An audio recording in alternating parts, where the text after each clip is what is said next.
الشيطان الرجيم بسم الله الرحمن الرحيم الحمد لله رب العالمين بارئ الخلائق أجمعين الحمد لآله والصلاة على أهلها الصلاة والسلام على سيد الأنبياء والمرسلين العبد المؤيد الرسولنا المسدد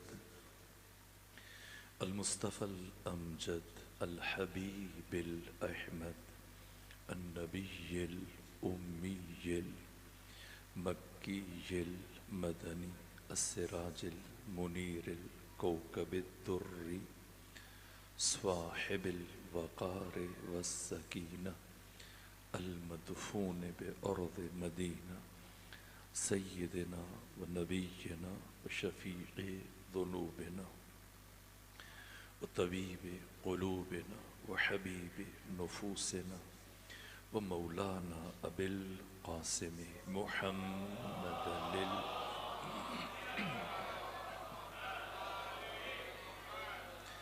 وأهل بيته الأطيبين الأطهرين الأنجبين المعصومين المظلومين ولعنة الله على أعدائهم ومنكري فضائلهم وغاصبي حقوقهم من يوم عداوتهم إلى الآن ومن الآن إلى قيام يوم الدين وبعد يوم الدين أما بعد فقد قال حق سبحانه وتعالى في القرآن بسم الله الرحمن الرحيم أفمن يهدي إلى الحق أحق أن يتبع أمن لا يهدي إلا أن يهدى فما لكم كيف تحكمون صلوات بيجي خاندان فاطمہ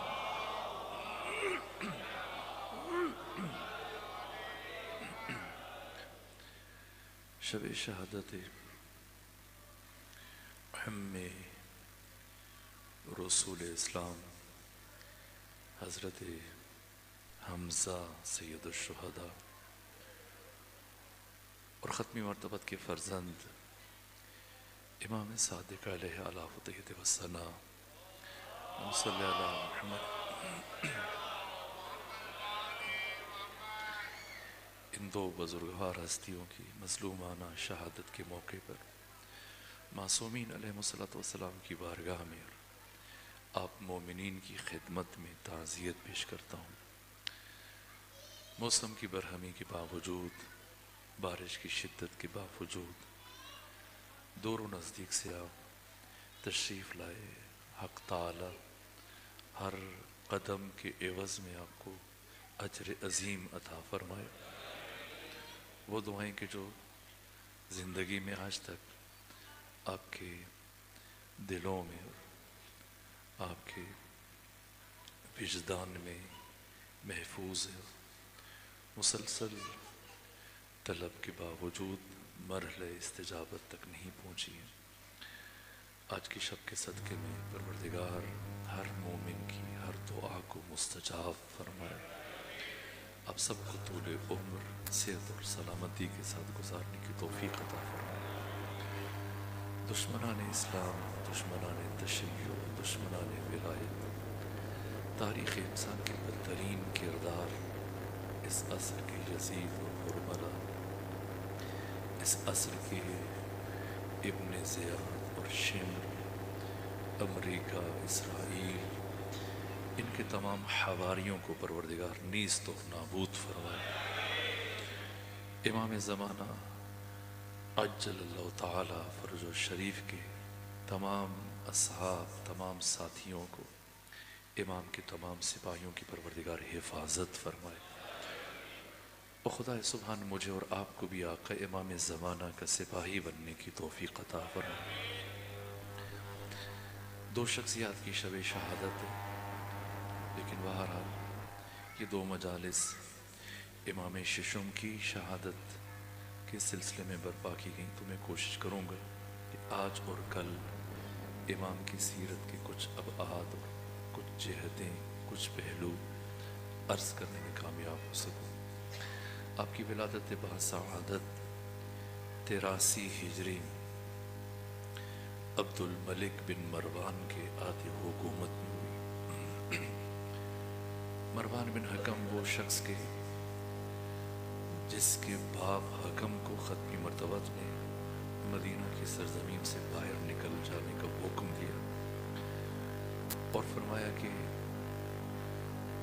حکم اور اس کی اولاد نہ تو میری زندگی میں کبھی مدینے کے اندر قدم رکھ سکتے ہیں، نہ میرے بعد کسی کو اجازت ہے کہ حکم اور اولاد حکم کو، مروان کو یا آل مروان کو مدینے میں داخل ہونے کی اجازت دی جائے۔ یہ حکم رسول تھا۔ پہلی 2 خلافتوں میں اس کی پابندی کی گئی، لیکن تیسری خلافت کے زمانے میں خلیفہ سوم عثمان بن عفان نے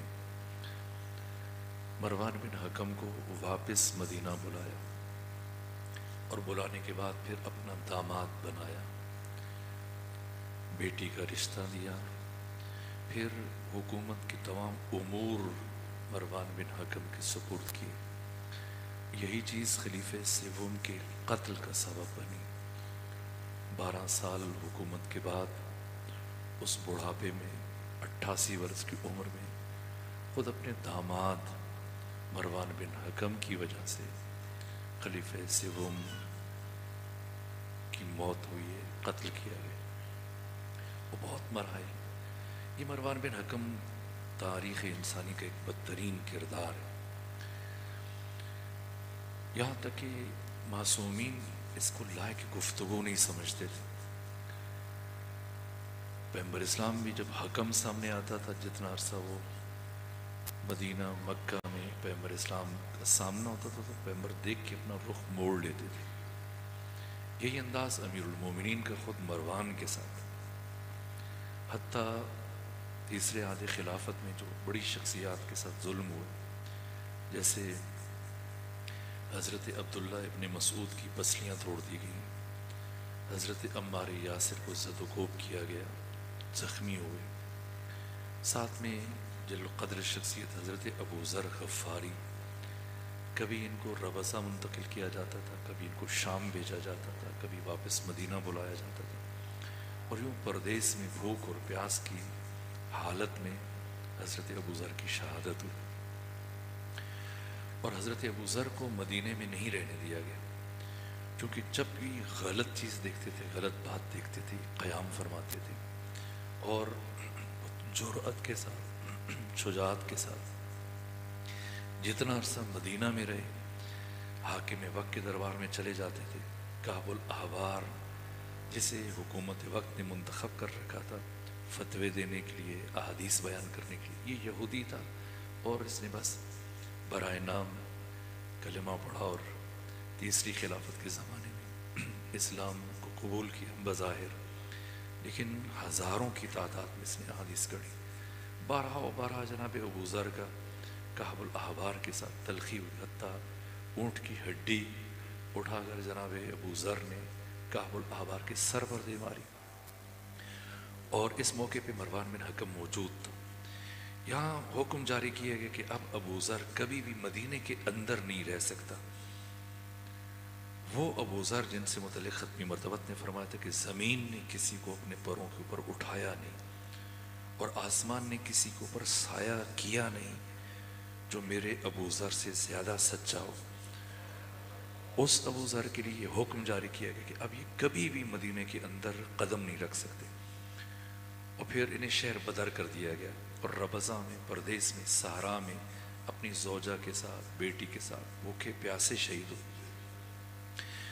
جب یہ جناب ابو ذر کو مدینے سے نکالا جا رہا تھا تو مروان بن حکم نے جو خلیفہ کی جعلی مہر بنا رکھی تھی وہ لگا کے کہا کہ خلیفہ یہ حکم ہے کہ کوئی بھی شخص ابو ذر کو بدرکہ کرنے کے لیے نہیں جا سکتا، اور ان کو خدا حافظ کرنے کے لیے نہیں جا سکتا، اور پھر یہ دیکھنے کے لیے کہ آیا خلیفہ کی بات نافذ ہوتی ہے، نہیں ہوتی ہے، مانی جاتی ہے، نہیں مانی جاتی ہے، سو اپنے سپاہیوں کے ہمراہ یہ چلا گیا مدینے کی جو دیوار جہاں سے شہر شروع ہوتا ہے اس نقطے پر کہ کوئی بدرکہ کرنے کے لیے آئے گا نہیں آئے گا.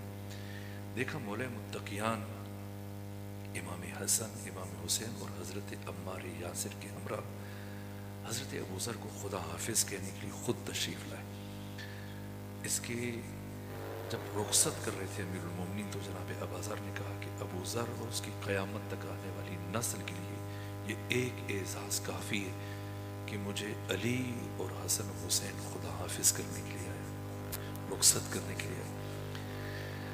جب خدا حافظ کر رہے تھے امیر المومنین تو مروان بن حکم نے امیر المومنین کی طرف دیکھا, کہا علی ابو الحسن, منع کیا گیا تھا کہ کوئی شخص بھی ابوذر کو خدا حافظ کہنے کے لیے نہ آئے.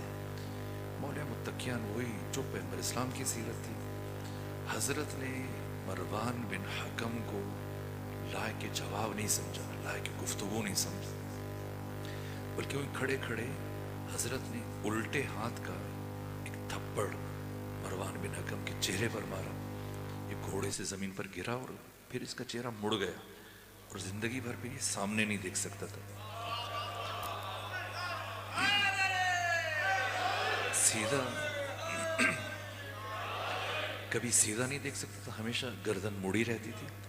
اس مرحلے پہ مولا متقیان نے فرمایا تھا جب کہ جناب ابوذر موجود تھے, جب جناب عمار یاسر موجود تھے, امام حسن موجود تھے, امام حسین موجود تھے, فرمایا کہ یہ شخص, مروان کی طرف اشارہ کیا, یہ شخص اتنی دیر حکومت کرے گا جتنی دیر میں کتا اپنی چھینک کو زبان سے صاف کرتا ہے. حضرت عمار یاسر نے یہ مولا متقیان کی وہ جو سینکڑوں پیشن گوئیاں ہیں جنہیں علماء اہل سنت کے بڑے بڑے محققین محدثین مورخین نے بیان کیے, تو جناب عمار یاسر نے پوچھا کہ کیا اس سے مراد کتنا وقت ہے؟ فرمایا 1 سال سے کم. اور ایسی ہوا, مروان بن حکم نے 9 مہینے حکومت کی. بلاخر پھر اپنی بیوی کے ہاتھ سے مارا گیا. جب یہ رات سو رہا تھا تو اس نے اپنی کنیزوں کے ساتھ مل کر اس کے چہرے پر تکیہ رکھا. اس کی موت واقع ہوئی. اس کے بعد اس کا بیٹا عبد الملک بن مروان پر سر اقتدار آیا. 64 ہجری سے لے کر 86 ہجری تک 22 سال حکومت کی عبد الملک بن مروان نے, جسے حمامۃ المسجد کہا جاتا تھا. یہ حافظ قرآن تھا اور ہر وقت مسجد جامع اموی شام میں بیٹھ کر قرآن پڑھتا رہتا. اور جیسے اسے خبر ملی 64 ہجری میں کہ تمہارے باپ مروان بن حکم کی موت ہو چکی ہے, اس نے قرآن کو بند کیا اور بند کرنے کے بعد یہ جملہ کہا, ھذا فراق بینی و بینک, یہ تیرے میرے درمیان جدائی ہے, اب زندگی میں دوبارہ تمہیں ہاتھ میں نہیں اٹھاؤں گا. اس کے بعد 22 سال زندہ رہا. وہ 22 سالوں میں ایک مرتبہ بھی قرآن کو نہ اٹھایا نہ کھولا. یہ عبد الملک بن مروان.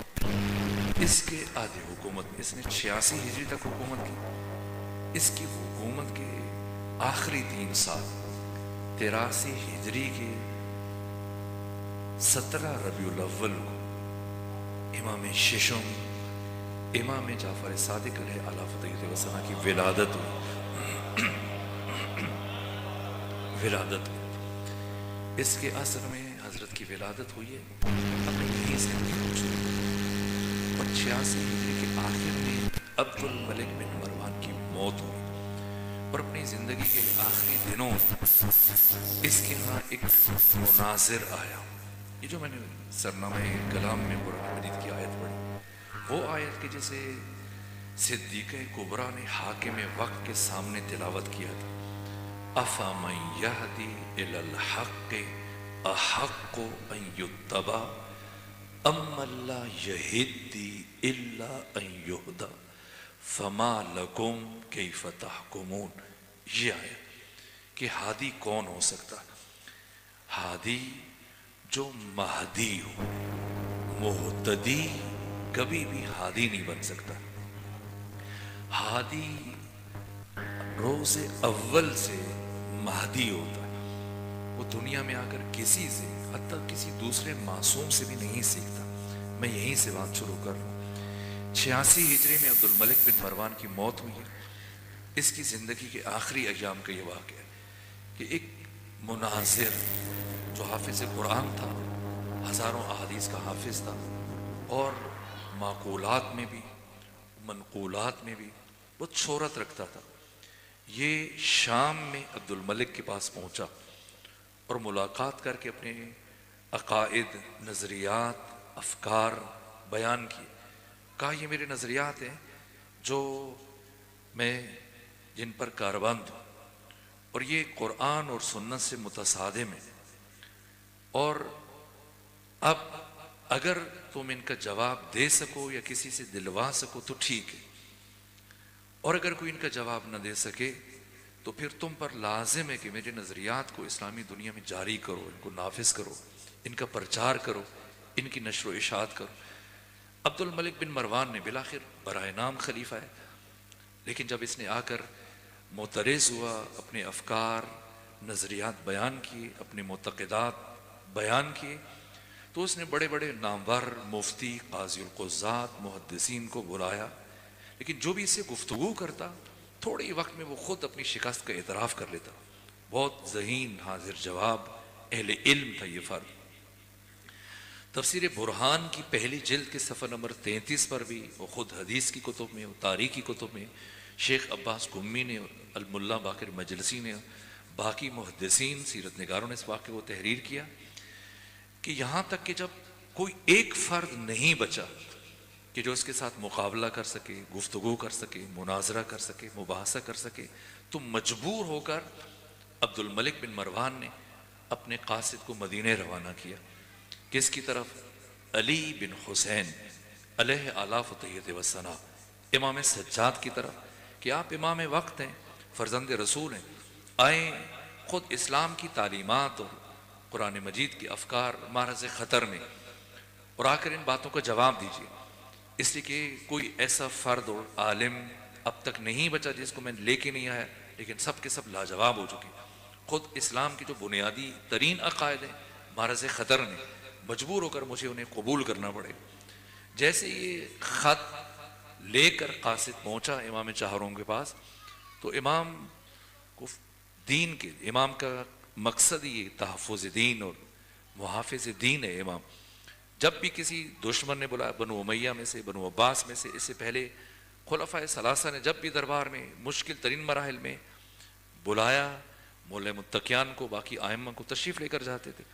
یہاں تک کہ ابن عساکر جن کا تعلق دمشق سے، ان کی مفصل تاریخ ہے، 160 جلدوں میں تاریخ مدینہ و دمشق، اور اس کی 3 جلدیں مولا متقیان سے متعلق ہیں، اور پھر ان میں ان واقعات کو بھی بیان کیا. یہاں تک کہ مولانا شبلی نعمانی کہتے ہیں، مولانا شبلی نعمانی بر صغیر پاک و ہند کی مایہ ناز علمی شخصیت ہیں، 1857 میں پیدا ہوئے، 1914 میں ان کی وفات ہوئی ہے، اور مختلف علوم میں ان کی کتب موجود ہیں. خود سیرت النبی شروع کی تھی لیکن ان کی وفات ہو گئی، دوسری جلد لکھی ہے. پھر ان کے شاگرد سید سلمان ندوی نے اس کو آگے بڑھایا، مکمل کیا. مولانا شبلی نعمانی نے یہ بات کی، کہا کہ مجھے تعجب ہوتا ہے کہ اتنے بڑے مؤرخ اور محدث اور مفسر، تاریخ شناس اور حدیث میں وہ شخصیت کے جو امام کی حیثیت رکھتے ہیں، اور تفسیر میں صاحب تفسیر در المنصور علامہ جلال الدین سیوطی کہ جن کی وفات 911 ہجری میں ہوئی، کہ مجھے تعجب ہوتا ہے جب میں نے ان کی کتابیں پڑھی ہیں، اور ان میں یہ کہا کہ جب میں الفاروق لکھ رہا تھا تو اس اثناء میں میں خود باقی علماء کے علاوہ علامہ جلال الدین سیوطی کے آثار کو دیکھ رہا تھا، تو انہوں نے لکھا کہ خلیفہ ثانی نے اپنی زندگی میں 90 مرتبہ یہ کہا کہ لولا علی لہلک عمر. کہا لیکن مجھے تعجب ہوتا ہے کہ اتنے بڑے محدث اور مؤرخ سے یہ غلطی کیسے ہوئی. کہا کہ جب میں نے خود گنا ہے ایک ایک روایت کو، اور ان روایات جو مجھ تک پہنچی مختلف کتب سے شمار کیا، تو ان کی تعداد 114 مرتبہ، یعنی جو تاریخ میں ضبط ہے. اب ساری باتیں تاریخ تک نہیں پہنچی، منتقل نہیں ہوئی. 114 مرتبہ، یہ چھوٹی بات نہیں. اپنے وقت کا حکمران جو خود مدعی ہے میں خلیفہ ہوں، اور پھر وہ کم سے کم 114 مرتبہ جو آن دی ریکارڈ ہے وہ ایک ایسے فرد کو کہ جس کی خلافت کو قبول نہیں کیا اور دنیا سے جاتے جاتے بھی کہا کہ میں یہ بار جب مغیرہ بن شعبہ نے کہا کہ کیسے آل سمجھتے ہیں کہ علی کو کا بنا چاہیے کہ نہ زندگی میں برداشت کر سکتا ہوں نہ دنیا سے جاتے ہوئے برداشت کر سکتا ہوں. ایک ایسے فرد سے 114 مرتبہ مدد طلب کرنا. لیکن بات یہ کہ کیا مولا متقیان گئے نہیں گئے, مدد کی نہیں کی, ہمیشہ خود دربار تشریف لے کے چلے جاتے تھے, مدد کرتے تھے ہر مرحلے میں. لیکن جب عبد الملک بن مروان نے بلایا تو کیا امام چہاروں امام علی زین العابدین سید سجاد تشریف لے کر گئے؟ نہیں گئے. جانا چاہیے تھا لیکن نہیں گئے. خود کسی وجہ سے نہیں جا سکے تو اپنے فرزند کو بھیج دیں, حضرت امام محمد باقر علیہ السلام کو, اللہم صلی علی محمد کہ جن کی عمر مبارک 29 سال ہے, تو آپ کو بھیج دیں, بیٹے کو بھیج دیں. نہ خود گئے نہ اپنے فرزند کو بھیجا. کسے بھیجا ہے؟ اپنے 2.5 سال کے پوتے جعفر صادق کو بھیجا. یہ پیغام دے رہے ہیں کہ یہ سمجھا رہے ہیں کہ یہ 14 صرف اور صرف مدرسہ الہیہ کے فارغ التحصیل ہے. انہوں نے دنیا میں آ کر اللہم صلی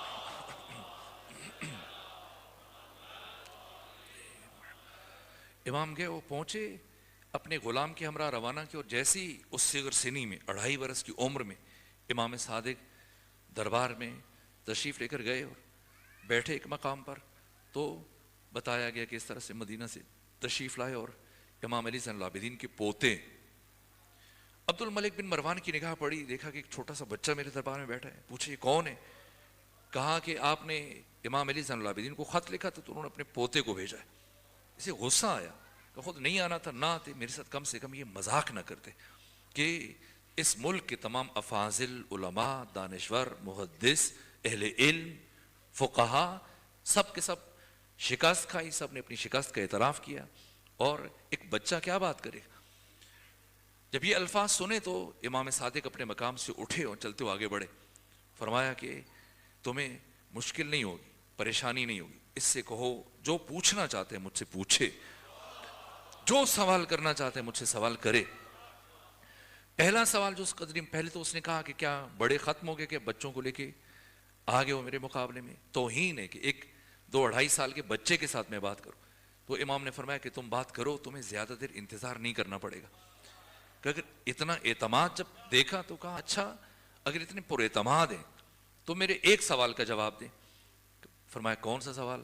کہ یہ بتائیے کہ میرے عقیدے کے مطابق اللہ کو بندے کے کسی بھی کام میں, کسی بھی عمل میں, کسی بھی فعل میں دخل اور تصرف کا حق حاصل نہیں, حق اللہ کو مداخلت کا حق حاصل نہیں. گفتگو تفصیلی ہے لیکن میں آگے بڑھنا چاہتا ہوں, بس ایک جملہ کہہ کے آگے بڑھ. جب یہ کہا یہ میرا پہلا عقیدہ ہے, اس کا جواب دیجئے تاکہ میں آگے بڑھوں, اور میں یہ چاہتا ہوں کہ آپ قرآن ہی سے جواب دیں کیونکہ میرے اور آپ کے درمیان حجت خود قرآن ہے. امام نے فرمایا اچھا قرآن آتا ہے تمہیں؟ کہا میں حافظ کل قرآن. کہا سورہ فاتحہ سناؤ, سورہ فاتحہ پڑھو. اس نے سورہ فاتحہ پڑھنا شروع کی, بسم اللہ الرحمن الرحیم الحمدللہ رب العالمین الرحمن الرحیم مالک یوم الدین ایاک نعبد و ایاک نستعین. آگے پڑھنے لگا, آگے بڑھنے لگا.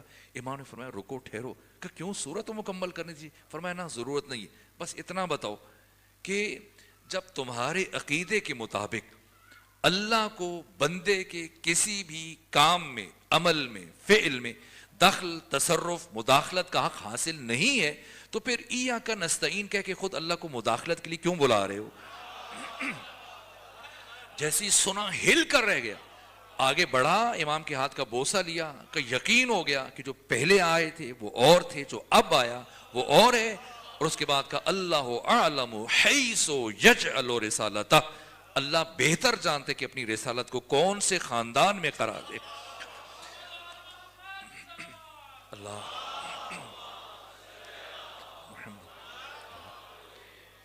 یہ امام کا بچپنا ہے, یہ 2-2.5 سال کی عمر ہے. یہاں تک کہ امام نے فرمایا مزید پوچھئے, کہ نہ اب مزید پوچھنے کی مجھے ضرورت نہیں. اور خود بعد میں جو میں نے پڑھا, خود باقر شریف القرشی جیسے محقق نے لکھا کہ یہی مناظر، یہی دانشور بعد میں آ کر امام کے حلقے درس میں امام سے استفادہ کرتا تھا، امام کے شاگردان میں، وہ جو 4000 شاگرد کہ اس متعلق بھی میں کچھ بات کروں گا۔ یہ امام کی جو 31 سال یا 30.5 سال یہ نائب امام کی حیثیت سے گزارے، اور پھر اس کے بعد امام کی امامت کا آغاز ہوتا ہے۔ امام کی امامت کے آغاز کے کچھ واقعات میں کوشش کروں گا، اب چونکہ وقت کم بچا ہے کل آپ کی خدمت میں عرض کروں۔ میری خواہش تھی کہ میں حضرت حمزہ سید الشہداء کی اس عظیم شخصیت سے متعلق کچھ بیان کرتا کہ آپ کا بھی آج شب شہادت ہے، لیکن اگر ممکن ہوا تو میں کل کچھ پہلو عرض کروں گا۔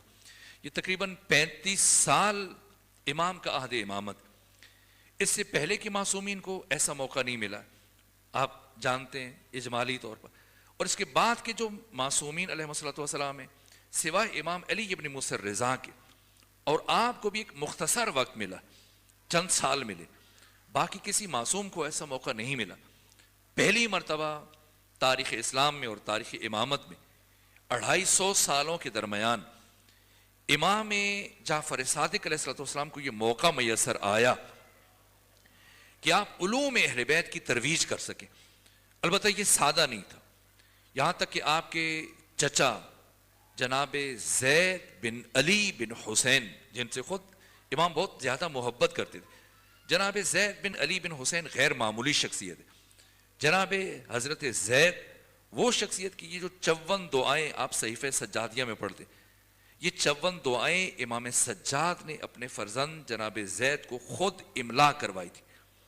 امام بولتے تھے اور حضرت زید لکھتے تھے، اور بہت بڑے عابد تھے، بہت بڑے زاہد تھے، بہت بڑے عارف تھے، بہت بڑے فقیہ تھے، اور امام باقر علیہ السلام بھی اٹھ کر ان کا استقبال کرتے تھے، اور امام جعفر صادق علیہ السلام بھی اٹھ کر ان کا استقبال کرتے تھے۔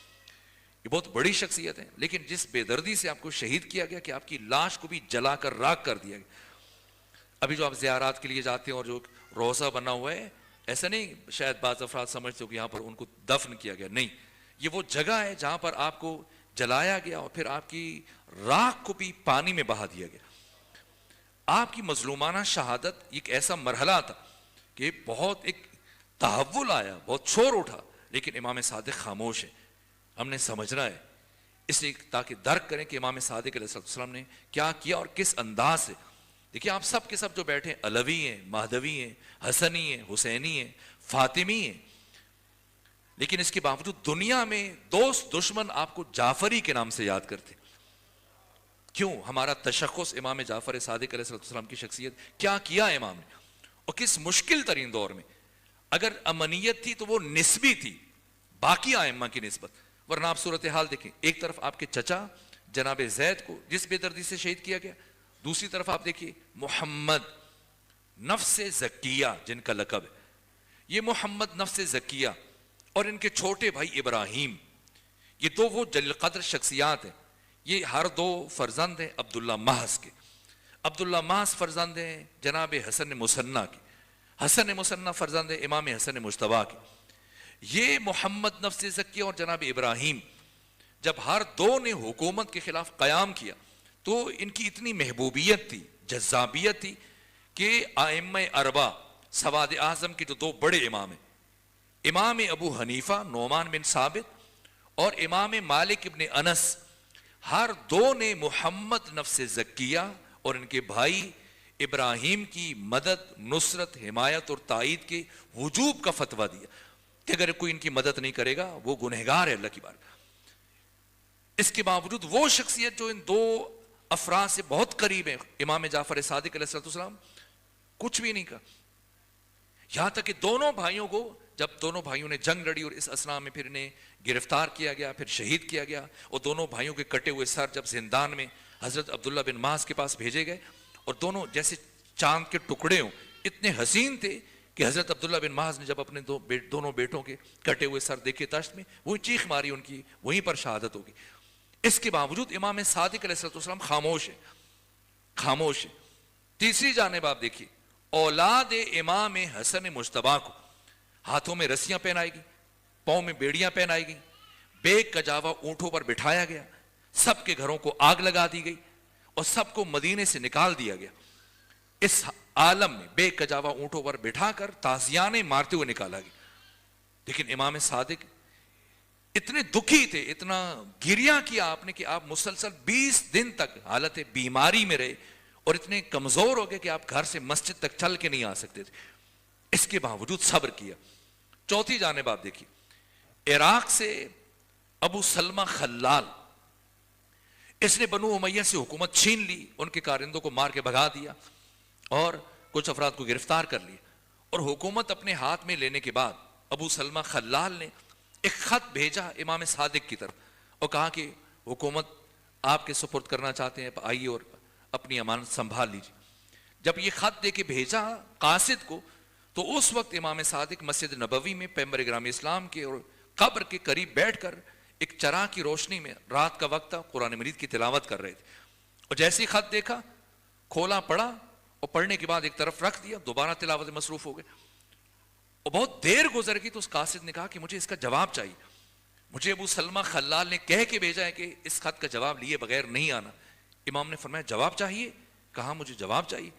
امام جس چراغ کی روشنی میں قرآن مجید کی تلاوت کر رہے تھے, اس خط کو اسی چراغ کی لو کے سپرد کیا, اور جب سارا خط جل کر راکھ ہو گیا تو فرمایا جاؤ ابو سلمہ خلال کو بتانا جعفر صادق کہہ رہے تھے کہ تمہارے اس خط کا میرے پاس اس کے علاوہ کوئی جواب نہیں. ایران سے ابو مسلم خراسانی, اس نے بھی بنو امیہ کے گورنر کو گرفتار کیا اور باقی ساری حکومت اپنے ہاتھ میں لے لی. ایسے ہی پیغام بھیجا جیسے ابو سلمہ خلال نے بھیجا تھا. امام نے اس کے مطالبے کو بھی رد کر دیا. اور ان تمام تر اور بھی بہت مثالیں, لیکن اب میں گفتگو سمیٹنا چاہتا ہوں. ہر چیز کو امام نے نظر انداز کیا. کیوں؟ اسی کے پچھلے سالوں میں بنو امیہ کی عہد حکومت میں جو 92 سال گزرے, ان میں اس درجہ تباہی ہوئی کہ دین کی روح کو اسے کھینچ لیا گیا, چھین لیا گیا. اب آپ خود سوچئے کہ ایک تو ختمی مرتبت کی احادیث کو بیان کرنے پہ پابندی لگائی گی ایک جانب, دوسری جانب جھوٹی احادیث. حدیث اسلام کے لیے روح کی حیثیت رکھتی, اور اسلام کی روح چھین لی گئی, اور اس کی جگہ پر جھوٹی احادیث لاکھوں. یعنی آپ خود دیکھیں, امام احمد ابن حنبل جن کی وفات 241 ہجری میں ہوئی, یہ 2.5 لاکھ احادیث کے حافظ تھے, اور اس کے علاوہ 1 لاکھ احادیث انہوں نے ایسی یاد کر رکھی تھی کہ بتاتے تھے لوگوں کو کہ یہ پیغمبر سے منسوب ہے, لیکن ان میں سے کوئی حدیث پیغمبر نے نہیں کہی. تو آپ کے شاگرد کہتے تھے پھر آپ نے حفظ کیوں کی ہے, اتنی زحمت کیوں کی ہے؟ کہ تاکہ میں لوگوں کو بتا سکوں کہ پیغمبر اسلام پر کتنا ظلم کیا گیا. اب یہ کام تھا جو کرنا تھا. حکومت پر آئے, حکومت مقصد نہیں تھا. ظاہر ہے کہ اب دین اس حد تک مسخ ہو چکا تھا, حلال و حرام باقی تعلیمات جو بنو امیہ نے اتنے طویل عرصے میں کیا, اور پہلی مرتبہ یہ موقع مل رہا تھا. اگرچہ حکومت حاصل کر سکتے تھے, لیکن نہ, امام نے ضروری سمجھا کہ اثر نو لوگوں کو اسلام ناب محمدی سے آشنا کریں. اور جب امام نے اپنے مکتب کا آغاز کیا اور سلسلہ درس بڑھنے لگا, تو یوں محسوس ہو رہا تھا لوگوں کو جیسے ابھی ابھی اسلام سے آشنا ہو رہے ہیں. میں شرمندہ ہوں, وقت بھی بہت تیزی سے گزر رہا ہوں, میں ابھی سفر کر کے پہنچا اور ایسی کیفیت نہیں کہ میں ذرا جلدی سے ان حقائق کو بیان کرتا ہوں, زیادہ باتیں بیان کر سکتا, لیکن مجبوری ہے کہ مجھے دوسرے مقام پر بھی حاضر ہونا ہے. تو بس آپ خود ان چیزوں کو آپس میں ملائیے اور نتیجہ لیجیے. ان حالات میں شروع میں آپ کے والد بزرگوار امام محمد باقر علیہ السلام کے شاگردان تھے, اور پھر انہی سے 8-10 افراد سے جو آپ نے سلسلہ بڑھایا, بڑھتے بڑھتے آپ کے شاگردان کی تعداد 4000 تک جا کے پہنچی. اور اس اسنا میں آئے دن کوئی خدا کے موضوع پر آپ سے مناظرہ کر رہا ہے, کوئی خدا کا انکار کر رہا ہے, کوئی نبی کا انکار کر رہا ہے, کوئی امامت کا مدعی ہے. ہر ایک سے اگر ان میں مناظرات کو بیان کروں تو ان کے لیے کئی گھنٹے چاہیے. یہاں تک کہ ابن درہم کے ساتھ آپ کا مناظرہ, اور ابو شاکر دیسانی کے ساتھ آپ کا مناظرہ, اور پھر وہ میری خواہش تھی کہ ہندوستانی طبیب جس سے امام کی گفتگو ہوئی ہے, اور پھر ابھی وہ 3 مستقل جلدوں میں امام کی وہ گفتگویں چھپیں کہ جن میں امام نے کئی 100 سوالوں کے مسلسل جواب دی. کہ مثلاً انسان کی جو بال ہیں، یہ جو پلکیں ہیں اور یہ جو بھویں ہیں، انہیں کاٹنے کی ضرورت پیش نہیں آتی، لیکن سر کے بال بڑھتے ہیں، داڑھی کے بال بڑھتے ہیں، انہیں کاٹنے کی ضرورت. اور پھر بالوں کا فلسفہ کیا ہے، داڑھی اور مونچھوں کی حکمت کیا ہے. خاتون کی نہ مونچھیں ہے نہ داڑھی ہے، مرد کی داڑھی بھی ہے مونچھیں بھی ہیں، اس کی وجہ کیا ہے. اور جو دل ہے اس کی شکل، اس کا مقصد کیا ہے. یا باقی اعضائے بدن، ہاتھ اس طرح سے بند ہو جاتا ہے، ہڈیوں کے فلسفے، اور تمام ایسے پیچیدہ ترین سوالات. آنکھ کا لعاب، کان کا لعاب، دہن کا لعاب، ان کے ذائقوں میں فرق. امام نے ایک ایک چیز کو بیان کیا وہ. اور پھر توحید مفضل کہ جو مسلسل مختلف شخصیات سے جناب مفضل گئے، وہ کہیں سے ان کو تسلی نہیں، چونکہ بہت زیرک اور ذہین شخصیت تھی. جب بھی امام کے پاس آتے، امام فرماتے اب جائیں فلاں کے پاس، آپ پہلے سے پڑھ رہے تھے اب کی پڑھیے. لیکن جب مسلسل ان کا پیمانے صبر لبریز ہو گیا اور جب ان کو تسلی نہیں ہو رہی تھی، تشفی نہیں ہو رہی تھی، اب آئے امام کے پاس. آئے تو امام نے فرمایا کہ اب روشنائی کا انتظام کیجیے، قلم لے کے آئیے، کاغذ لے کے آئیے اور لکھیے. اور امام پھر مسلسل 3 دن تک بتاتے رہے، توحید بولتے رہے اور وہ لکھتے چلے گئے. یہ توحید مفضل اس وقت ہمارے پاس کتابی شکل میں موجود ہے. اور پھر امام کے باقی جو مناظرات ہیں، اگر ممکن ہو تو میں کل کچھ کی طرف اشارہ کر دوں گا. اور پھر شروع میں اگر کوئی امام کے پاس آتا، امام خود اس سے گفتگو کرتے، خود بحث کرتے، خود مناظرہ کرتے. حتیٰ امام چل کے جایا کرتے تھے، جیسے ابن درہم جس نے خدائی کا ادعا کر رکھا تھا. امام گئے اور اس کی جزیات تفصیلات. لیکن رفتہ رفتہ امام کے شاگرد جیسے جیسے بڑھتے چلے گئے، اتنی بڑی بڑی شخصیتوں کو تراشا، تیار کیا، آمادہ کیا مختلف علوم میں. علوم قرآن میں جناب حمران جیسی قد آور شخصیت کو تیار کیا. لغت اور ادبیات میں ابان بن تغلب جیسی شخصیت کو آپ نے تیار کیا. علم کیمیا اور علم کیمسٹری میں جناب جابر بن حیان جیسی شخصیت کو تیار کیا. علم فقہ میں جناب زرارہ بن آیون جیسی برجستہ ترین شخصیت کو تیار کیا. علم حدیث میں جناب حضرت ابو بصیر جیسی شخصیت کو تیار کیا. عقائد اور علم کلام میں جناب مومن طاق جیسی شخصیت کو تیار کیا. حکمت و فلسفہ میں حشام بن حکم جیسی شخصیت کو تیار کیا. مختلف علوم میں ایسی برجستہ ترین شخصیات. اب اگر کوئی امام کے پاس آتا مناظرے کے لیے، گفتگو کے لیے، تو امام فرماتے بتاؤ کس علم میں بات کرنا چاہتے ہو. اگر کہتا فقہ میں، فرماتے زرارہ سے بات کرو. اگر کہتا علم کلام میں، فرماتے مومن طاق سے بات کرو. اگر کہتا حدیث میں، فرماتے ابو بصیر سے بات کرو. اگر کہتا کہ میں علم کیمیا میں بات کرنا چاہتا ہوں، فرماتے جابر بن حیان سے بات کرو. اگر اصرار کرتا نہیں میں تو آپ سے بات کرنا چاہتا ہوں، امام فرماتے ان سے بات کرو، ان سے گفتگو کرو، ان سے مناظرہ کرو. اگر تم نے ان میں سے کسی ایک کو شکست دے دی تو سمجھ لینا کہ تم نے جعفر صادق کو شکست دی. مرید پرور نہیں تھے، شخصیت پرور تھے. اتنی بڑی بڑی شخصیتوں کو تراشا، تیار کیا. اور پھر پوری اسلامی دنیا میں 3 بر اعظموں میں پھیلا دیا. اس کی طرف میں کل اشارہ کروں. یہاں تک کہ راوی حسن بن علی وہ روایت کرتے کہ میں مسجد کوفہ میں دیکھا تو میں نے گننا شروع کیا. چھوٹی چھوٹی ٹولیاں، علم کا اتنا شوق بڑھ چکا تھا. 2 افراد 3 5 7 بیٹھے ہیں مسلسل. اور میں نے گنی کہ 900 ٹولیاں، چھوٹے چھوٹے گروہ، اور ان میں دین کو بیان کیا جا رہا ہے، حدیث کو بیان کیا جا رہا ہے. اور میں جس گروہ کے پاس کھڑا ہوتا تھا ہر ایک کی زبان پر یہ جملہ تھا، قال الصادق، قال الصادق. صادق آل محمد یہ فرمایا. اب ایک جانب بنو امیہ کی حکومت 132 ہجری میں ہمیشہ کے لیے ختم ہو گئی. 90 ہجری میں شروع ہوئی ہے، 132 ہجری میں مروان بن حمار کو قتل کیا گیا اور پھر بنو عباس برسر اقتدار ہے. لیکن اوائل میں وہ اپنی حکومت کو مضبوط کر رہے تھے، مختلف علاقوں میں وہ بغاوتوں کو کچل رہے تھے. اور رفتہ رفتہ جب ان کی حکومت مضبوط ہو گئی، پہلے ان کو اندازہ نہیں تھا. اس بیچ میں جو امام صادق نے یہ کام کر دیا کہ آپ کے شاگردوں کی تعداد بڑھتے بڑھتے ہزاروں میں جا پہنچی. اور پھر اس سلسلے کو آپ نے پوری اسلامی دنیا میں پھیلا دیا. یہ خبریں جیسی منصور دوانکی کا اقتدار مضبوط ہوا، بنو امیہ کا اسے کچلنے میں کامیاب ہو گیا، تو اسے رفتہ رفتہ مدینے کی خبریں آنا شروع ہوئی. تو اس کی نیندیں اڑنا شروع ہو گئی کہ میں تو اپنی حکومت مضبوط کر رہا تھا اور ان کاموں میں لگا ہوا تھا. لیکن اس فرصت سے جو جعفر صادق نے فائدہ اٹھایا کہ پوری اسلامی دنیا میں اگر کسی کا طوطی بولتا ہے، کسی کا نام چل رہا ہے، جعفر صادق ہے. میں تو برائے نام حکومت کر رہا ہوں، میں اس تخت پر بیٹھ کر لوگوں کے جسموں پر حکومت کر رہا ہوں. عملی طور پر اس وقت پوری اسلامی دنیا میں اگر کسی شخصیت کے لوگوں کے دلوں پر حکومت ہے وہ تو جعفر صادق ہے. اب پریشان ہوا اور اس کی نیندیں اڑ گئیں اس کو اپنی بے وقعتی، بے بساعتی، اپنی کم مائگی، اپنی بے حیثیتی، اپنی محرومیت اور کمتری کا احساس ستانے لگ گیا. مشیروں کو بلایا کیا کرے، کس طرح سے امام صادق کی محبوبیت کو کم کرنے میں کامیاب ہو جائے، آپ کی مرکزیت کو توڑنے میں کامیاب ہو جائے، آپ کی مرجعیت کو توڑنے میں کامیاب ہو جائے.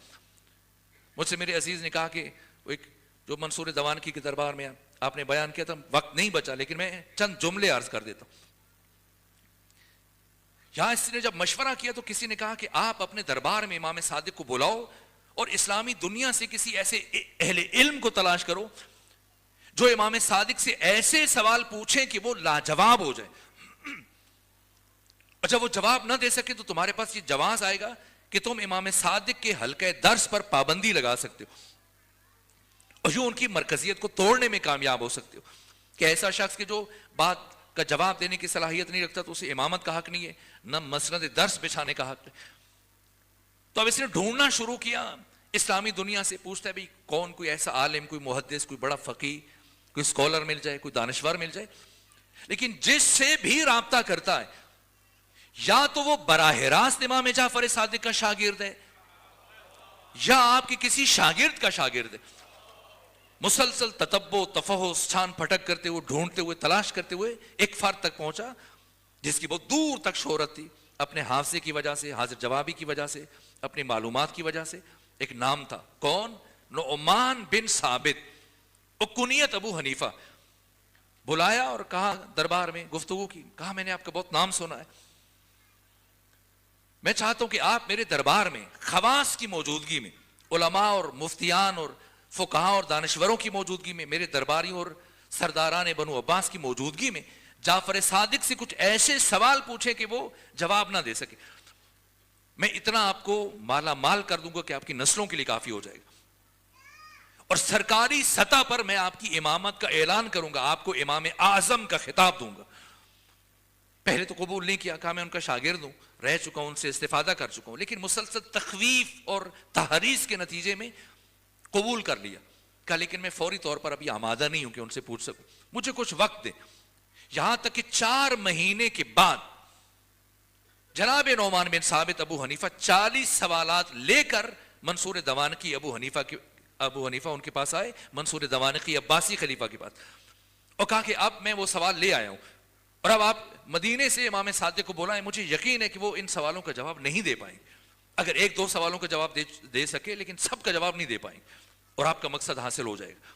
خوشی خوشی منصور دوانقی نے امام کو بلایا، اور جب امام بغداد تشریف لائے مدینہ سے، اب وسط میں منصور دوانقی کی کرسی، دائیں جانب امام صادق کے لیے مسند بچھائی گئی اور بائیں جانب امام ابو حنیفہ کے لیے مسند بچھائی گئی.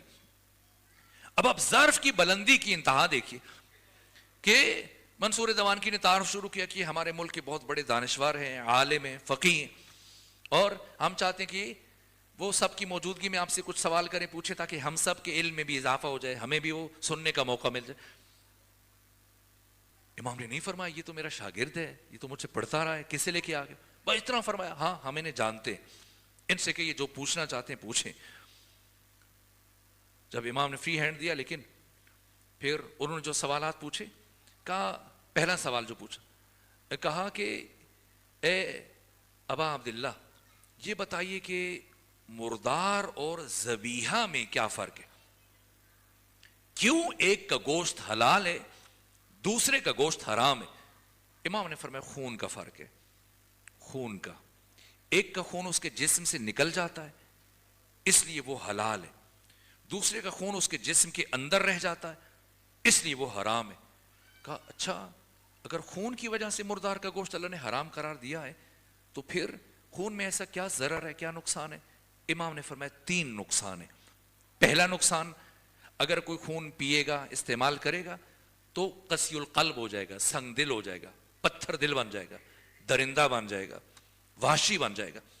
دوسرا نقصان کہ اس کے جسم سے بدبو اور تعفن اٹھے گا کہ وہ دوسروں کے لیے ناقابل برداشت ہو جائے گا. اور تیسرا نقصان، اگر کوئی خون استعمال کرے گا تو جزام اور کوڑ کی بیماری اسے لاحق ہوگی. کہا اچھا اگر خون میں اتنا ضرر ہے اور مردار کا گوشت اتنا نقصان رکھتا ہے انسان کے لیے تو ہمیں کیسے پتہ چلے؟ کہ جو گوشت ہم بازار سے خرید کر لائے یہ مردار کا گوشت ہے کیا ذبیحہ کا گوشت ہے؟ امام نے فرمایا اگر تم گوشت خرید کے گھر لاؤ اور تمہیں شک ہو کہ قصاب نے خیانت کی ہے یا تمہیں ٹھیک گوشت دیا، اگر تم حالت شک میں ہو تو اس گوشت کو جو خرید کر لائے ہو آگ پر رکھو، اگر یہ گوشت پھیلنا شروع ہو جائے تو یہ مردار کا گوشت ہے، اگر یہ سکڑنا شروع ہو جائے تو ذبیحہ کا گوشت ہے۔ کہا اچھا اگر ذبیحہ کی اتنی اہمیت ہے اور یہ ذبیحہ لازم ہے کہ اس کے بغیر گوشت استعمال نہیں کیا جائے تو پھر مچھلی کو تو ذبح نہیں کیا جاتا؟ امام نے فرمایا مچھلی پانی کے اندر مرے تو مردار ہے، پانی سے باہر مرے تو ذبیحہ ہے۔ کہ کیا فرق پڑتا ہے کہ پانی کے اندر مرے یا پانی سے باہر مرے؟ امام نے فرمایا مچھلی جب پانی کے اندر مرتی ہے تو مرنے سے پہلے تڑپتی نہیں ہے، لیکن جب پانی سے باہر مرتی ہے تو مرنے سے پہلے تڑپتی ہے۔ اس تڑپنے کے نتیجے میں ایک تو اس کے جسم میں خون کی مقدار بہت کم ہوتی ہے، دوسرا اس تڑپنے کے نتیجے میں سارا خون اس کے سر میں اکٹھا ہو جاتا ہے، باقی سارا گوشت سالم اور محفوظ رہ جاتا ہے، یہی اس کا ذبیحہ ہے۔ کہ ایسی جنت کا کیا فائدہ؟ انسان خود تو جنت میں چلا جائے لیکن اس کے دوست احباب بہن بھائی بیوی بچے والدین وہ جہنم میں چلے جائیں، جب بھی اسے جنت میں اپنوں کی یاد آئے گی یہ جنت اس کے جہنم بن جائے گی۔ امام نے فرمایا نہ ایسا نہیں ہوگا۔ کہ کیوں ایسا نہیں ہوگا؟ امام نے فرمایا اس لیے کہ جنت میں پہنچنے کے بعد انسان کی عقل کامل ہو جائے گی، اور جب انسان کی عقل کامل ہو جائے تو اس کی دوستی اور دشمنی کا معیار صرف خدا بن جاتا ہے، اور جب کسی کی دوستی اور دشمنی کا معیار خدا بن جائے تو وہ کبھی بھی اللہ کے نافرما بردار یا اللہ کی کسی دشمن کے لیے پریشان نہیں ہوتا۔ کہ اچھا یہ بتائیں کہ کیا خدا ہر زبان جانتا ہے؟ فرمایا ہر زبان جانتا ہے۔ کہ پھر اگر اللہ ساری زبانوں کو جانتا ہے تو نماز کو عربی زبان میں کیوں واجب قرار دیا؟ فرمایا اس لیے کہ نماز رکن دین ہے، اہم ترین عبادت، اور خدا یہ چاہتا ہے کہ نماز قیامت تک اسی شکل میں باقی رہے، تحریف تغیر تبدل سے محفوظ رہے۔ اگر ہر ایک اپنی زبان میں اس کو پڑھنے کی کوشش کرتا تو اس کی حیت بدل جاتی، شکل بدل جاتی، اور یہ تحریف تغیر و تبدل کا شکار ہو جاتی۔ کہا اچھا یہ بتائیں کہ کیا اللہ ہر جگہ موجود ہے یا ہر جگہ موجود نہیں ہے؟ فرمایا ہر جگہ موجود ہے۔ کہ اگر اللہ ہر جگہ موجود ہے تو پھر اللہ نے کعبہ کو کیوں قبلہ قرار دیا؟ جو جہاں ہے جس طرف منہ کر لے نماز پڑھ لے۔ فرمایا نظم اور ضبط کے لیے۔ تو کہا اگر اسلام میں نظم و ضبط کی اتنی اہمیت ہے تو اللہ نے موت کے لیے ایک ہی سبب ایک ہی وجہ اور ایک ہی وقت معین کیوں نہیں کیا؟ فرمایا یہ رحمت الہیہ کے خلاف تھا، اللہ کی رحمانیت کے خلاف تھا۔ اگر اللہ سبب اور وقت معین کر دیتا لوگ موت سے غافل ہو جاتے کہ ابھی بہت وقت پڑا ہے، اور پھر وہ عمل میں سستی کرتے اور اسی میں ان کی موت ہو جاتی اور یہ ہلاکت سے دوچار ہو جاتے۔ کہ یہ اولاد فاطمہ ہونا کون سا بڑا شرف ہے؟ سید ہونا کون سی بڑی بات ہے؟ امام نے فرمایا کیا یہ شرف کم ہے کہ ہر ایک ہمارے نسب میں شامل ہونے کی کوشش کرتا ہے لیکن ہم کسی کے نسب میں شامل ہونے کی کوشش نہیں کرتے؟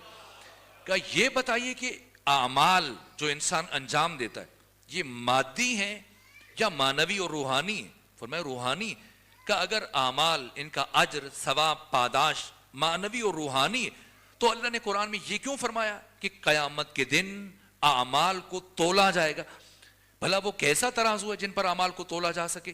اللہ کو تو یہ کہنا چاہیے تھا قیامت کے دن اعمال کو گنا جائے گا، لیکن اللہ نے قرآن میں گننے کی بات نہیں کی، تولنے کی بات کی۔ وہ میزان وہ ترازو جس پر تولا جا سکے وہ کیسا ترازو ہوگا؟ فرمایا ہوشیار ہو جائیے، وہ میزان اور وہ ترازو جس پر قیامت کے دن ہر انسان کے عمل کو تولا جائے گا وہ ہم محمد و آل محمد کی ولایت کا میزان ہے۔ 40 سوال پوچھے جناب ابو حنیفہ اور امام نے 40 سوالوں کے جواب دیے۔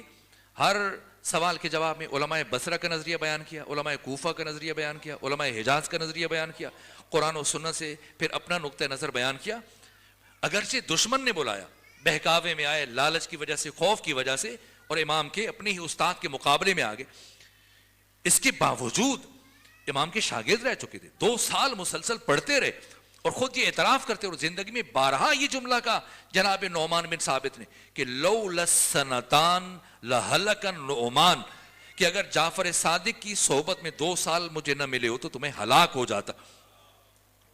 تو خود سوچئے گا کہ جس امام کی صحبت میں صرف 2 سال سیکھنے والا طالب علم باقی امت کے لیے امام اعظم بن جائے, اس امام کی اپنی امامت کا معیار کیا ہوگا. یہ نعمان بن ثابت ایک مرتبہ اگرچہ دشمن نے بلایا, بہکاوے میں, خوف کی وجہ سے, ڈر کی وجہ سے, لالچ کی وجہ سے, لیکن علم دوست تھے, شاگرد رہ چکے تھے, علم کی حلاوت یہ ذائقہ چکھ چکے تھے. جیسی 40 سوالوں کے برجستہ فوری جواب سنے, فوراً اٹھ کر کھڑے ہو گئے, اور کھڑے ہونے کے بعد کہا, یہ تمام بڑے بڑے اہل سنت محدثین نے اپنی کتب میں یہ جملہ تحریر کیا. امام کھڑے ہوئے, جناب ابو حنیفہ کھڑے ہوئے اور کہا, اے امام جعفر صادق, آج نعمان بن ثابت, ابو حنیفہ, منصور دوانکی کے دربار میں کھڑے ہو کر یہ گواہی دے کے جا رہے کہ چشم فلک نے, آسمان کی آنکھ نے اس ساری کائنات میں جعفر صادق سے بڑا عالم نہیں دیکھا.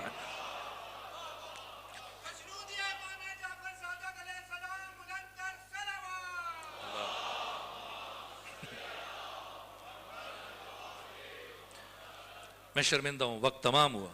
2 جملے عرض کروں, پھر کل یہیں سے اپنی بات آگے بڑھائیں اور امام کی شخصیت کے ابعاد اور باقی پہلو اور جہتیں جو وقت کے اندر بیان ہو سکی میں عرض کرنے کی کوشش کروں. ایک طرف امام نے یوں مختلف علوم میں اور ان شخصیات کو آمادہ کیا اور پھر پوری اسلامی دنیا میں پھیلا دیا. اس کے اثرات اور پھر نتائج وہ کل اشارہ کروں گا. اور دوسری جانب امام نے جو کام انجام دیے ان میں سے ایک کام آپ تمام معصومین میں, تمام ائمہ میں سب سے زیادہ جس امام نے کربلا کا سفر کیا ہے اور باقی مقامات کا, نجف کا سفر کیا, کوفہ کا سفر کیا, وہ امام جعفر صادق علیہ السلام.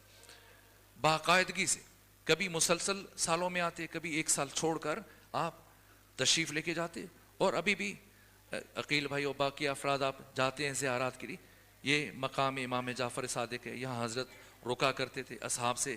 یہ جتنی بھی آپ مفاتح الجنان اٹھا لیجئے, الاقبال اٹھا لیجئے, اعمال کی کتابیں, یہ جو 90% معصومین علیہ السلام کی زیارات ہیں, یہ امام نے خود اپنے اصحاب کو تعلیم دی ہیں, مدون کروائیں, لکھواتے تھے. یہ جتنی زیارات ہیں, امام حسین کی زری کے پاس کھڑے ہو کے کیا پڑھیں, کس نے بتایا, امام جعفر صادق علیہ السلام نے. اور باقی آداب, تعلیمات جن کی طرف میں اشارہ کروں گا, یہاں تک کہ جب زیارات کے لیے تشریف لے کے جاتے تھے اور پھر ایک مرحلے میں آپ نے باقاعدہ طور پر مجلس سے عذاب برپا کروایا کرتے تھے. اور ایک محفل میں کسی صحابی نے, جناب ابو بصیر نے عرض کیا, فرزند رسول اب یہ بتائیے کہ ایک باپ کے لیے, امام کی شہادت میں کل بیان کروں گا, بس آج کی حد تک صرف تکمیل مجلس کے لیے ایک جملہ عرض کر دو. کہا کہ ابو بصیر نے سوال کیا کہ امام یہ بتائیے کہ ایک باپ کے لیے زندگی میں سب سے خوشگوار لمحہ کیا ہوتا ہے. امام نے فرمایا جب اس کا بیٹا اتنا بڑا ہو جائے کہ بیٹے کا قد باپ کے برابر ہو جائے. کہ اب یہ بتائیے کہ ایک باپ کے لیے اپنی زندگی میں سب سے مشکل مرحلہ کون سا ہوتا ہے. امام صادق نے فرمایا جب اسی باپ کو اسی جوان سال بیٹے کی لاش اٹھانی پڑ جائے. اور اس کے بعد رخ کیا کربلا کی طرف اور کہا السلام علیک یا ابا عبداللہ. وہ قیامت کا مرحلہ تھا جب میرے جد بزرگوار آقا حسین ابن علی نے اپنے بیٹے علی اکبر کی لاش اٹھائی. میں تفصیلی مصائب کل عرض کروں گا, 2 جملے تاکہ مجلس مکمل ہو جائے. میں محرم میں بھی کچھ مصائب پڑھ چکا ہوں, چند جملے آج آپ کی خدمت میں عرض کروں. تمام کربلا کے شہیدوں میں سے مشکل ترین وداع جناب علی اکبر کا. سید مہدی بحر العلوم تحریر کرتے ہیں کہ جب جناب علی اکبر کو روانہ کیا, امام حسین علیہ السلام کی حالت وہ تھی جیسے 2 سالہ بچے کی ہوتی ہے جو ابھی ابھی چلنا سیکھ رہا ہوتا ہے. ادھر علی اکبر کو روانہ کیا, ادھر امام حسین نے فرمایا یا بنیا محلن محلہ, اے بیٹا علی اکبر ذرا آہستہ چلنا, اور بیٹا علی اکبر جاتے ہوئے مڑ مڑ کر میری طرف دیکھتے ہوئے جانا. یہاں تک کہ جناب علی اکبر کی سواری نے چند قدم طے کیے, پھر ایک آواز سنی, پلٹ کر دیکھا، عجیب قیامت کا منظر تھا، حسین اوندھے منہ کربلا کی زمین پر گرے۔ جناب علی اکبر سواری سے نیچے اترے، بابا کو اٹھایا اور عرض کیا بابا آپ تو مجھے رخصت کر چکے تھے، پھر یہ حال کیوں ہے؟ فرمایا اے کاش آپ کا آپ کے جیسا بیٹا ہوتا۔ ایک جملے میں جو جناب علی اکبر کا تعارف کروایا، اب جو روانہ کیا، کوئی انسان اس قابل نظر نہیں آیا امام حسین کو، اللہ کو گواہ بنایا، اپنی داڑھی کو بائیں ہاتھ سے پکڑا، دایاں ہاتھ آسمان کی طرف بلند کیا اور کہا پروردگار اللہم اشہد علی ہؤلاء القوم، پروردگار تو گواہ رہنا، قد برز الیہم غلام، اب اس جوان کو میدان جنگ کی طرف روانہ کر رہا ہوں، اشبہ الناس برسول اللہ، جو ساری کائنات میں تیرے رسول کی سب سے بڑی شبیہ، صرف دیکھنے میں چہرے میں نہ، خلقن و خلقن و منطقہ، جو کردار میں بھی تیرے رسول جیسا ہے، گفتار میں بھی، ظاہر میں بھی، باطن میں بھی۔ میری کیفیت نہیں ہے، میں شرمندہ ہوں، آج اس طرح سے بیان نہیں کر سکا اور وقت بھی نہیں بچا، بس ایک جملہ عرض کر رہا ہوں، یہاں تک کہ جناب علی اکبر گئے، ایسی جنگ کی کہ علی کی جنگ کی یاد تازہ کر دی اور 80 بڑے بڑے دشمنوں کو فنار کیا، اور اب مبارزہ طلب کرتے ہیں، کوئی مقابلے میں نہیں آتا، یہاں تک کہ ایک مرتبہ سنان ابن انس نے آگے بڑھ کر جناب علی اکبر سے کہا آپ تو داد شجاعت دے رہے ہیں، ایسی جنگ کر رہے ہیں کہ آج آپ نے اپنے دادا علی کی جنگ کی یاد تازہ کر دی، لیکن ذرا موڑ کر خیام کی طرف دیکھیے، کسی نے آپ کے خیموں کو آگ لگا دی۔ جیسے ہی علی اکبر نے اپنا رخ خیموں کی طرف کیا، اس شقی نے دھوکے سے ایک نیزہ آپ کے سینے میں پیوست کیا اور اس کے بعد اس کا دستہ اس طرح سے توڑا کہ نیزے کی انی حضرت کے سینے میں رہ گئی۔ نکالنے کی کوشش کی، نہیں نکال پائے، ابھی جھکے ہوئے تھے کہ پشت سے ایک شقی نے آگے بڑھ کر لوہے کا وزنی گرز جناب علی اکبر کے سر اقدس پر مارا، اور جناب علی اکبر خود کو زین فرس کے اوپر سنبھال نہیں پا رہے تھے، ڈگمگا رہے تھے، لیکن اتنے خوددار تھے کہ خود کو گھوڑے سے نیچے گرنے نہیں دیا، بلکہ اپنی باہیں گھوڑے کی گردن میں ڈال دی، اور آپ کے سر کا خون گھوڑے کی آنکھوں میں جانا شروع ہوا۔ اب گھوڑے کو کچھ دکھائی نہیں دے رہا تھا، واپس جانے کے بجائے دشمن کے لشکر کی طرف بڑھ رہا تھا، اور جہاں سے جناب علی اکبر کی سواری گزر رہی تھی، سید ابن طاؤس نے اپنے مقتل اللحوف میں لکھا کہ فَقَتَّلُوهُ إِرْبًا إِرْبًا، جس کے ہاتھ میں جو ہتھیار تھا، علی اکبر کے جسم کے ٹکڑے کٹ کٹ کے کربلا کی زمین پر گر رہے تھے۔ جب خود کو زین فرس پر سنبھال نہ پائے، عرض کیا بابا جان اپنے بیٹے علی اکبر کا آخری سلام قبول کیجئے۔ وہ حسین کے جو ہر شہید کی لاش پر تیر کی طرح سے پہنچے تھے، اس حسین کو علی اکبر کی لاش تک پہنچنے میں بڑی دیر لگ گئی، اس لیے کہ جب علی اکبر نے آواز دی تو حسین کبھی دائیں گر جاتے، کبھی بائیں گر جاتے اور کہتے بیٹا علی اکبر مجھے آواز دو، مجھے کچھ دکھائی نہیں دے رہا۔